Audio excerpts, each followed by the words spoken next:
Hey everybody, welcome to the first collecting talk of 2020. I am the Hoppy Drifter. I am here with 3 Famicom guidebooks. There have been a ton of retro game books being released in Japan over the last couple of years. Most of them not very good. Kind of the shovelware of retro game guidebooks. However, there are 2 different series going on right now. The Complete Guide series and the Perfect Catalogue series. They are ongoing. There have been maybe 8 to 10 releases in each of them.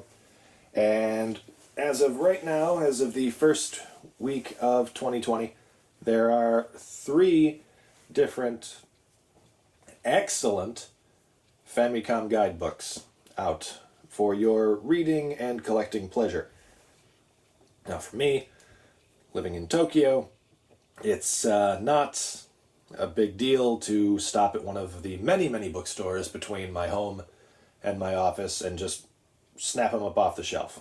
However, for most of you, dear viewers, dear listeners, got to pay the import tax and all the other hassle, and maybe you don't want 3 Famicom guidebooks in your house. Maybe you just want the one. So I'm going to go through these real quick and tell you maybe which one I think is the best and which one you think is for you. So first bit, this one right on top here, is the Famicom Complete Guide. This was the first, in my humble experience, this is the first of the good guidebooks that has been released over the last few years. It has basically everything. It's a smaller book. The larger ones here are about A4 size, so this is, your standard trade size. And it has basically everything sorted by year. And generally you've got your box art, picture of the cartridge, title screen, and then a couple of screenshots. And like I say, it's all sorted by year. It covers all of the hardware, software for Famicom, and the Famicom disk system, along with some of the all of the stuff that was released at retail and the contest prizes. You've got your golden disc here, your gold punch out, and everything, to my knowledge, is in here. I don't know of anything from the Famicom or Famicom disk system that isn't included. And towards the end, you've got some extra stuff. Here's a bunch of the hardware and the collection of chirashi, of advertising flyers, along with a checklist of all the items. It's got pretty much everything. A few of the ultra rare items really aren't in here, but as far as released at retail, it's got it all. Very helpful. It's got the retail price of 2,300 yen. That's about $21 US. Not exactly pocket sized, but very small and easy to transport. It's got the cover that's kind of that graying Famicom, not quite yellow, not quite white, off-white color. And yeah, this is the first one released by Yamazaki Isao a couple of years ago. Perfectly serviceable guidebook if you're looking for a checklist to help with your collecting, or just a reference guide for your shelf. It's very nice. Next is the most recent. It's the 10th entry in the Perfect Catalogue series that is supervised by Hiroyuki Maeda. So you've got the rare, the first edition, square-buttoned Famicom. This was just released the last week of 2020, of 2019. Got the Obi in here. And it's got the same basic stuff. Here's all the hardware breakdown. Goes a little bit more in depth to this kind of stuff than the first guidebook did. It's got yeah. Technical specifications, again, some of the cheat sheet. This one puts all the hardware in the front before moving on to the games. And there's the Famicom Fitness System. It's a Bridgestone Cycle, released in 1988. And the Q-Title that was in the news recently. And yeah, then it's got all of the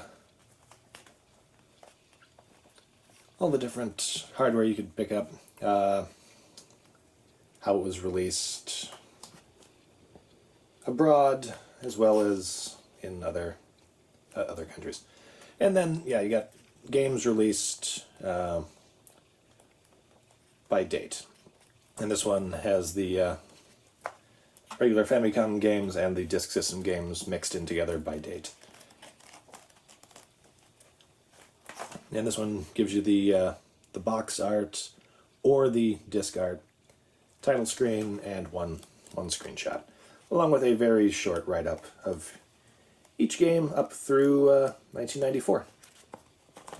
There's the list of all the other perfect catalog games that have come out. Okay, so yeah, these are the two big series that are ongoing, the feuding systems. Maeda versus Yamazaki, coming out every month, every couple of months for the last year or so. Larger magazine style format, smaller trade style format. Both are good depending on what your needs are. Easier to transport, larger size. Now this one came out again a couple of months ago in 2019. This is the Famicom Complete Guide Deluxe. So it's this, but deluxe. I mean, it's huge. It is brilliant. This is the basically the Japanese equivalent to that Ultimate Nintendo book that Pat Contry put out. It has a gorgeous black cover, square bound, got Famicom Robot Rob on the back, and it has just everything. Every game. You got box art, cartridge pictures, screenshots, short write-up on everything done by date. The hardware section is exhaustive. It's got pretty much every, like, I haven't found anything that I could think of that was missing from hardware or software in here. Tons of advertising flyers, screenshots from the Famicom TV commercials, and a checklist at the end. It does retail for 3,500 yen. It is the Catalogue of Famicom guidebooks. If you're just going to pick up one, this would be the best one. 3,500 yen. Smaller version, 2,300 yen.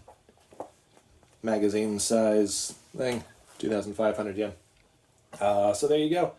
You can make your choice as to which one is best for you if you're at all interested. I've been collecting Famicom games for about 10 years. Used to be a cheap and easy hobby. You'd find Famicom games for sale, used ones at Gayo and Book Off and places like that, and they were generally 100, 500, sometimes 1,000 yen for some of the harder to find ones. Obviously, there were the rarer ones, your Rekka and what have you. These days, it's not as easy to find anything good. You'll usually find all the garbage when you go to those places. Still not super expensive to collect for the Famicom. I mean, nothing compared to collecting for the NES. I mean, you can say what you want about, $300, $400 for Recca or games like that. But I mean, there's nothing compared to stadium events. And that's not even getting into things like, the NWC cards and things like that. So yeah, if you're, still, if you're looking for a handy guidebook to help with your Famicom collecting, or you just like the aesthetic and want it on your shelf, these are the three best options right now. That's going to be it from me, guys. So I hope you have a good 2020, and I will be back with more collecting talk soon. Take care, and happy hobbying.